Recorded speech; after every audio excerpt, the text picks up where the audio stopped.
Got a tutorial for you on how to replace the bushing in the end of an E30, E28, early and late 80s BMW drive shafts. All use this to center on the transmission. I have a transmission over here. As you can see, there's a shaft right here where the bearing sits on and centers the drive shaft before the guibo is put on.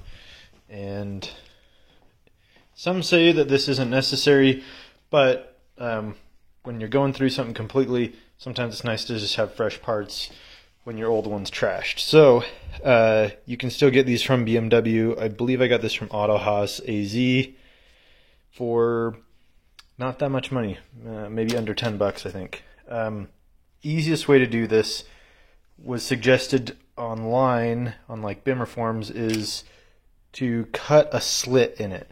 So this is going to be inside here, and you just take a hacksaw, pick a spot. You have to have like an open end. Pick a spot, cut it down all the way until it's basically through, and then that will take the pressure off of the inside here.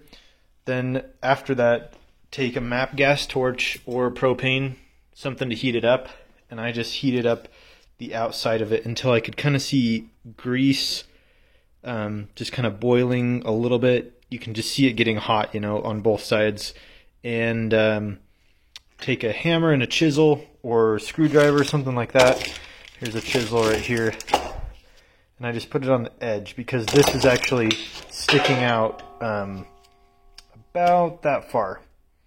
If you can see that, it's sticking out a little bit. And then you just bend it till it's flat, a little bit deformed. And at that point, it was so easy to take out, I just grabbed vice grips and just pulled it out the end. And then when we go put it back in, probably heat this up again. This guy will be cold. Give it just a little bit of grease, and then smack it in with a mallet. And that's it. Kind of a simple little thing, but there's really not a good tutorial on it. I think this method is the best way to go, just cutting it down the center to relieve the pressure and heating it up a little bit.